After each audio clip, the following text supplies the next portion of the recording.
जून का महीना शुरू होने के साथ चिलचिलाती धूप अपने चरम सीमा पर थी।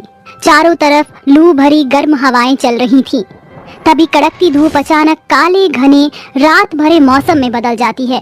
आसमान में छाए काले बादलों के बीचों बीच से सफेद बादल पर सवार होकर एक चुड़ैल गाते हुए गांव की तरफ तेजी से चली आ रही थी। चुपती जलती गर्मी का मौसम आया, चुपती जलती गमारिया लाया। ये खुजली और ये गर्मी मेरे तन बदन में आग लगा रही है। चलो मेघनाद, जल्दी से नीचे उतारो मुझे। चुड़ैल के गांव में कदम रखने के साथ ही धरती जोरों से कंपन करने लगती है और मौसम का बदलता रुख देखकर मोहन कहता है, अरे ये अचानक मौसम में करवट कैसे ले ली? अभी तो चिलचिलाती धूप थी, अचानक काली रात जैसा माहौल कहाँ से छा गया? तो से ही ठंडा मौसम देखा नहीं जा रहा है? हो सकता है इंद्रदेव बरसन वाले हुई है। दोनों इस बात से अनजान थे कि उनकी बातें घर के बाहर खिड़की पर खड़ी चुड़ैल सुन रही थी। तभी वह कहती है, कोई नहीं जानता कि इस मौसम के बदलाव के पीछे एक चुड़ैल का हाथ है। काश कि मेरे अंदर असीमित शक्तियाँ होती तो मैं गर्मी का नामो निशान मिटा देती। उफ, ये गर्मी यहाँ खड़ी रही तो मैं पानी पानी हो जाऊंगी। अंदर चलती हूँ। चुड़ैल खिड़की से अंदर आ जाती है और चल रहे पंखे के बीचों बीच खड़ी हो जाती है। अब जाकर राहत मिली।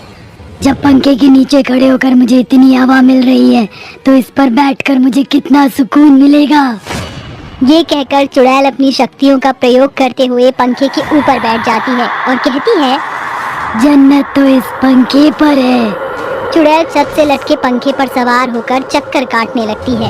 पंखे की रफ्तार धीमी होता देखकर मोहन कहता है, अरे ये अचानक पंखे की हवा कैसे धीमी हो गई? मोहन जैसे ही अपनी नजरें छत की ओर घुमाता है तभी वो चुड़ैल को पंखे पर सवार देखकर डर जाता है और अचानक पंखा भी नीचे आ गिरता है। तभी चुड़ैल कहती है, अरे कैसा लोकल पंखा है, एक चुई मुई चुड़ैल का वजन भी ना झेल सका।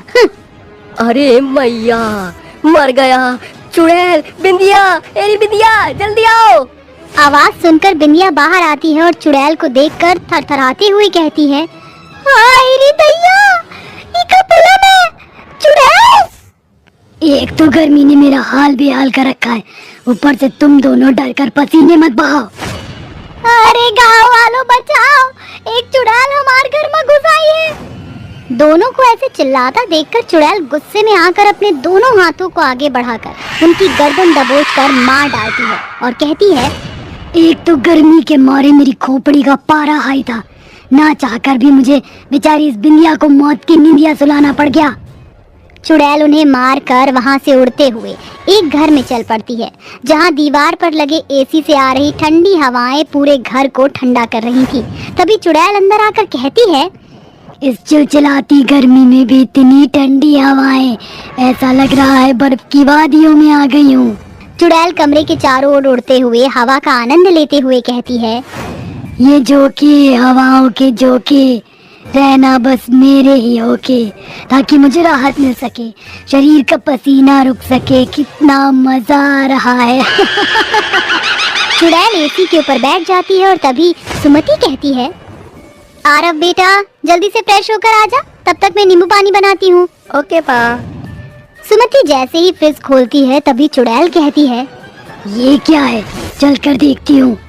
चुड़ैल एसी से नीचे उतरकर सुमति के पीछे खड़ी हो जाती है और कहती है, लगता है ये गांव के सबसे रईस हैं या राजपूत हैं, तभी इनके घर में विलासिता की सारी चीजें हैं। चुड़ैल फ्रिज में पड़े आइस क्यूब ट्रे को उठाकर सभी बर्फ को खा जाती है और ट्रे को हवा में उड़ता देखकर सुमति कहती है, ये क्या है, ये बर्फ का ट्रे हवा में कैसे है?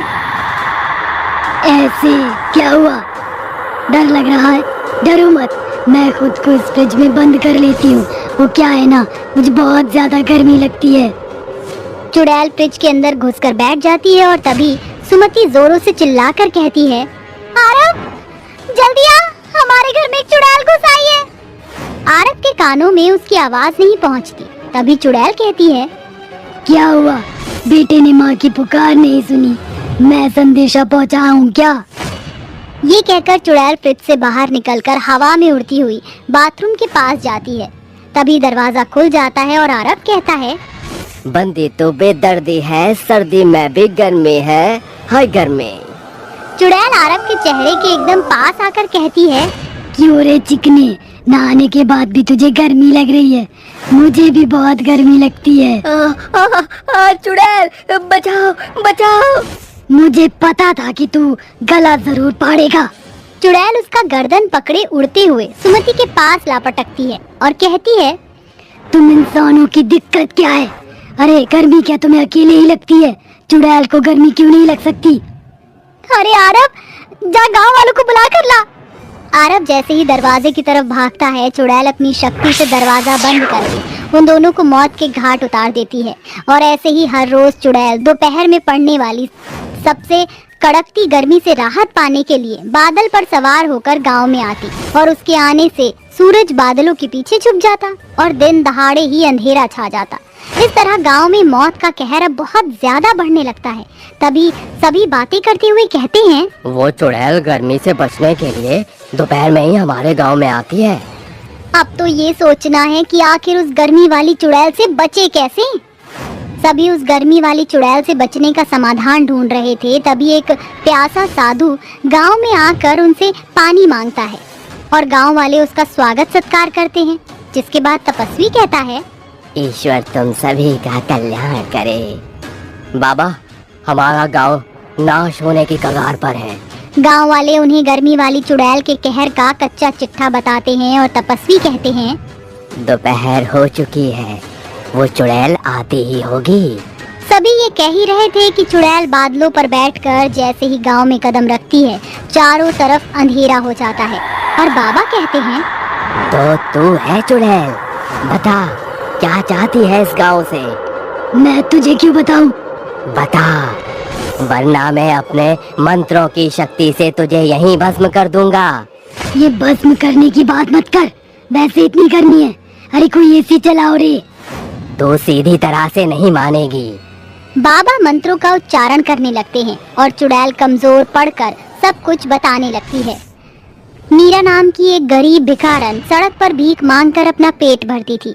आज भी सड़क की रेड लाइट होने पर सड़क के बीचों बीच गाड़ियों का दरवाजा खटखटा कर कहती है, कोई मुझे कुछ खाने पीने को दे दो, मैं 3 दिन से भूखी हूँ, मदद करो। कोई भी उस पर तरस नहीं खाता। तभी कड़कती धूप और गर्मी के अधिकतम तापमान के कारण उसका सर वहीं चकरा जाता है और वो रोड पर गिर जाती है और उसका सर फट जाता है। तभी तेजी में आ रही एक गाड़ी उसे कुचल कर चली जाती है और वो मरते वक्त कहती है, अगर आज ये गर्मी और तेज धूप नहीं होती तो मेरी मौत नहीं होती। कोई मुझे अस्पताल तक पहुंचा दो। मैंने इतनी मदद मांगी, किसी ने भी मुझ पर ध्यान नहीं दिया और उस कड़कती धूप पर जलती जमीन पर मेरी मौत हो गई। इसमें उन बेकसूर गांव वालों का क्या कसूर है? इनका कसूर सिर्फ ये है कि ये मेरी ठंडी हवा के बीच में रुकावट बनते हैं और मुझे देखते ही डर कर कोहराम मचा देते हैं। इसलिए मेरी खोपड़ी गर्मी से गर्म हो जाती है और ये मारे जाते हैं। देख चुड़ैल, चली जा इस गांव से। मैं नहीं जाऊंगी, मैं यहीं रहूंगी। तो फिर मैं तुझे इसी गर्मी में यहीं जला दूंगा।